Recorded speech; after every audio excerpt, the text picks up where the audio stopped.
Very good morning my dear students previous lecture में हमने discuss किए थे पार्ट्स ऑफ सेल। सेल के 3 मेजर पार्ट्स को डिस्कस किया था। कौन कौन से? Cell membrane, cytoplasm and nucleus. ठीक है, आज हम डिस्कस करेंगे organelles, cell wall and vacuoles. तो सबसे पहले हम डिस्कस करेंगे ऑर्गेनेल्स। ऑर्गेनेल्स क्या होते हैं बच्चों?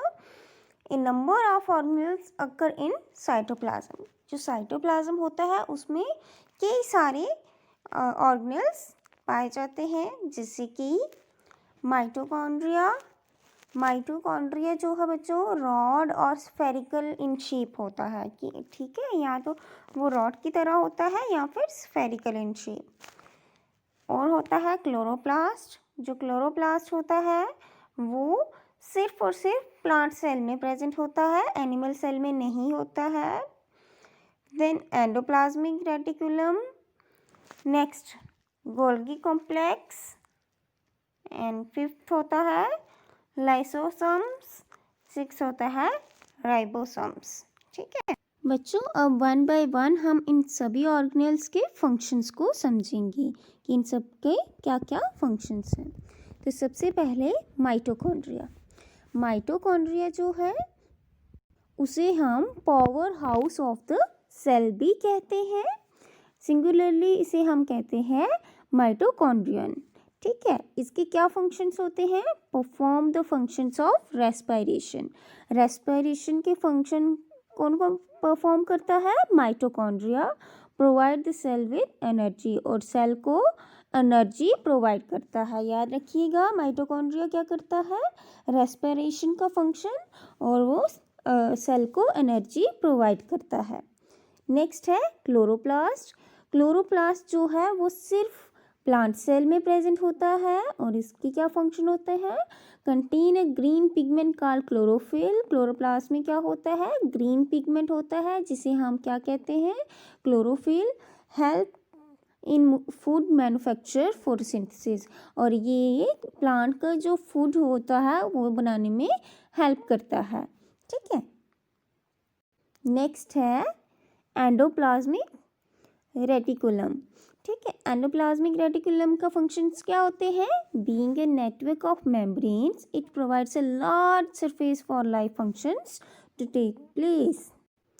बच्चों, जो एंडोप्लाज्मिक रेटिकुलम होता है वो मेम्ब्रेन्स का नेटवर्क होता है। बहुत सारी मेम्ब्रेन्स होती हैं इसमें। It provides large surface area, और बहुत ज़्यादा जो सरफेस एरिया है प्रोवाइड करता है लाइफ फंक्शंस जो सेल के अंदर हो रहे होते हैं उनको होने के लिए, जैसे कि अलग अलग सब्सटेंस जो है, जो न्यूक्लियस को चाहिए उसे पहुंचाएगा, जो न्यूक्लियस से आ रहा है वो हम तक पहुंचाएगा। इस तरह के जो फंक्शंस हैं ये एंडोप्लाज्मिक रेटिकुलम परफॉर्म करता है।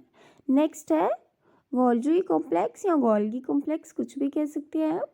इन it collects and distributes the substances made in the cell. इसका क्या काम है? ये कलेक्ट करता है और सब्सटेंसेस को, और फिर डिस्ट्रीब्यूट करता है। जो सेल में सब्सटेंसेस बने हैं उन्हें कलेक्ट करता है एंड उन्हें डिस्ट्रीब्यूट करता है, जैसे कि प्रोटीन्स हो गए, synthesize and secretion of many materials. ये जो गोल्गी कॉम्प्लेक्स होती है ये बहुत से मटेरियल्स को सिंथेसाइज करती है या फिर सिक्रेट करती है। सिंथेसाइज यानी कि बनाती है। सिक्रेट क्या करती है बच्चों? जैसे जो हार्मोन्स होते हैं ना हमारी बॉडी में, जैसे हैप्पी हार्मोन्स हमें जब बहुत ज़्यादा खुश हो जाते हैं, या सैड हार्मोन्स हम कभी कभी पूरा दिन दुखी रहते हैं, तो ये सारे हार्मोन्स जो हैं वो गोल्गी कॉम्प्लेक्स सिक्रेट करती है। नेक्स्ट है लाइसोसोम। बच्चों, लाइसोसोम्स को हम सोसाइटल बैग भी कहते हैं, और ये इसमें जो है एंजाइम्स होते हैं जो हेल्प करते हैं ब्रेक डाउन ऑफ फूड हो गया, और फिर उसमें से जो है एनर्जी लेते हैं, और डिस्ट्रॉइंग द वेरियस मटेरियल्स, और अलग अलग मटेरियल्स को डिस्ट्रॉय करने में हेल्प करता है। जैसे कोई टॉक्सिक मटेरियल या अनवांटेड मटेरियल होता है हमारी बॉडी के अंदर, तो उसे लाइसोसोम्स जो हैं वो डिस्ट्रॉय कर देते हैं। ठीक है, नेक्स्ट है राइबोसोम्स। बच्चों राइबोसोम्स का यहाँ पर टेबल में नहीं दिया गया है, लेकिन आपको याद रखना है राइबोसोम्स को हम फैक्ट्री ऑफ प्रोटीन भी कहते हैं, यानी कि ये प्रोटीन बनाता है। ठीक है, नेक्स्ट हम डिस्कस करेंगे सेल वॉल। हमने ये सारी ऑर्गेनेल्स का फंक्शंस को डिस्कस कर लिया है बच्चों, ये सारे इंपॉर्टेंट है, आपको याद रखना है कौन से ऑर्गेनेल्स की क्या फंक्शन है। ठीक है, अब cell wall. The cell wall is an extra covering that surrounds the cell membrane of a plant cell. जो सेल वॉल होती है वो एक्स्ट्रा कवरिंग होती है, जो क्या करती है, सेल मेम्ब्रेन को सराउंड करती है। लेकिन कौन सी सेल, प्लांट सेल की जो सेल मेम्ब्रेन होती है उसे सराउंड करती है सेल वॉल। ठीक है, it is made of stiff non living material called cellulose. ये किससे बनी हुई होती है, स्टिफ नॉन लिविंग मटेरियल, जिसे हम कहते हैं cellulose. Cell wall is lacking in animal cells, यानी कि जो सेल वॉल है वो एनिमल सेल्स में नहीं होती है। तो बच्चों याद रखिएगा, सेल वॉल जो है वो स्टिफ यानी कि कड़क नॉन लिविंग मटेरियल सेलुलोज से बनी हुई होती है। अब हम देखेंगे कि सेल वॉल के फंक्शंस क्या होते हैं। तो सबसे पहला फंक्शन है it provides rigidity to the cell. ये सेल को रिजिडिटी प्रोवाइड करती है, यानी कि टफनेस प्रोवाइड करती है। जैसे कि बच्चों देखो, हम मूवमेंट करते हैं ना, हम अपने हैंड की मूवमेंट कर रहे हैं, हम अपने फुट की मूवमेंट कर रहे हैं, लेकिन जो प्लांट होते हैं वो मूवमेंट नहीं करते। क्यों? क्योंकि उनके अंदर क्या होती है, सेल वॉल होती है। हम जो हैं कभी मोटे हो जाते हैं, कभी पतले हो जाते हैं, हम जो हैं फूल सकते हैं, लेकिन जो सेल वॉल है वो इतना मूव जो है प्लांट को नहीं करने देती है। ठीक है, it provides protection to the cell, और ये सेल को प्रोटेक्शन प्रोवाइड करती है। ठीक है, क्या आपने कभी सोचा है बच्चों कि प्लांट सेल में ही सेल वॉल और क्लोरोप्लास्ट क्यों होती है, एनिमल सेल में क्यों नहीं होती?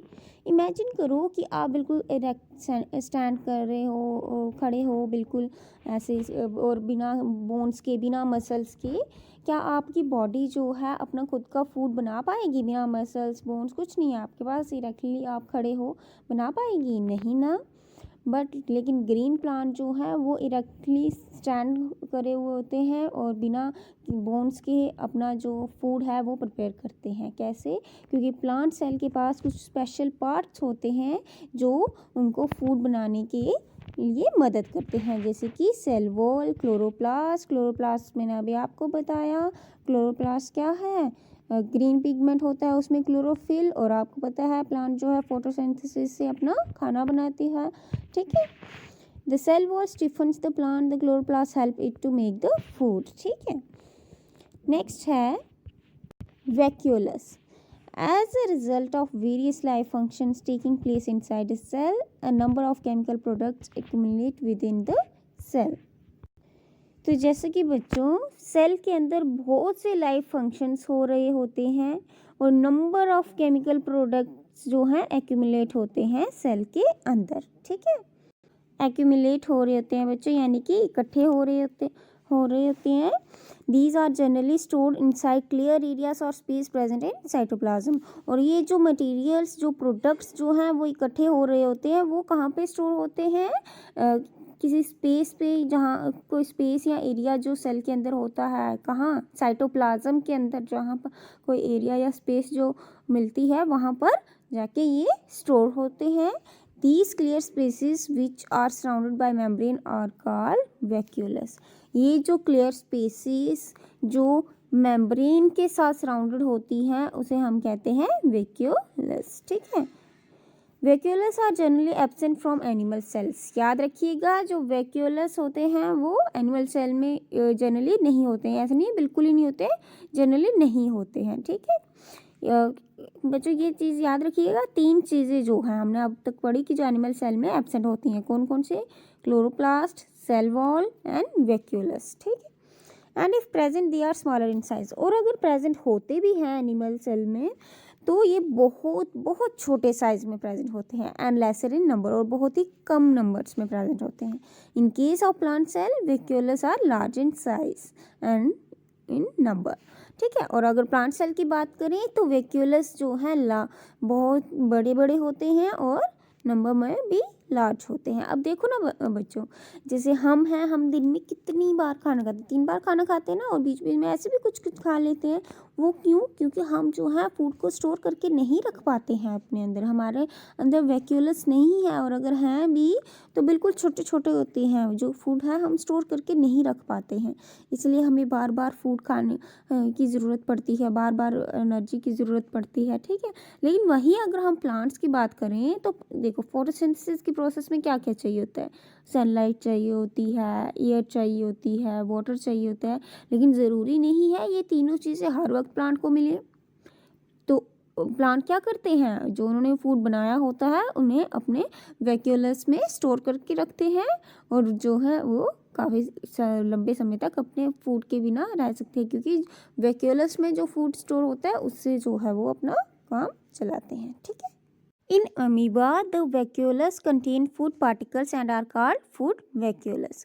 अब अमीबा में जो है फूड पार्टिकल्स कहाँ पर पाए जाते हैं? वैक्यूलस में रहते हैं, और उन्हें क्या कहा जाता है? फूड वैक्यूलस। सीलिया एंड फ्लैगिला, सीलिया को हम सिंगुलरली सीलियम कहते हैं और फ्लैगिला को फ्लैगिलियम, ठीक है। In some organisms, cells have projections on their outside surface which help in movement of cells or the organism. कुछ organisms में क्या होता है, cells को projections होती हैं outside the surface, जो क्या help करती हैं cell की movement में या फिर organisms की movement में, ठीक है। Now features shared by plant cell and animal cells. तो plant cells और एनिमल सेल्स में कौन कौन से फीचर्स जो है हमें सेम देखने को मिले, कॉमन मिले, ठीक है। तो सबसे पहले प्लाज्मा मेम्ब्रेन दोनों में होती है, न्यूक्लियस भी दोनों सेल्स में होता है, माइटोकॉन्ड्रिया भी दोनों सेल्स में होता है, endoplasmic reticulum, Golgi complex, lysosomes and ribosomes ये भी दोनों में प्रेजेंट होते हैं, ठीक है। और कौन कौन से फीचर्स हैं जो दोनों में प्रेजेंट नहीं होते हैं? Chloroplast, cell wall and vacuoles, ठीक है। सो स्टूडेंट्स, आज हमने डिस्कस किया ऑर्गेनेल्स क्या होते हैं, कौन कौन से ऑर्गेनेल्स होते हैं, और कौन कौन से ऑर्गेनेल्स के क्या क्या फंक्शंस होते हैं, ठीक है। नेक्स्ट हमने डिस्कस किया सेल वॉल क्या होती है और सेल वॉल के फंक्शंस क्या होते हैं, एंड एट लास्ट हमने डिस्कस किया वैक्यूलस क्या होता है, और वैक्यूलस जो है सिर्फ एनिमल सेल, प्लांट सेल में होता है, एनिमल सेल में देखने को नहीं मिलता है, और अगर मिलता भी है तो बहुत ही छोटे साइज में, ठीक है। So students, that's all for today. Thank you and have a nice day.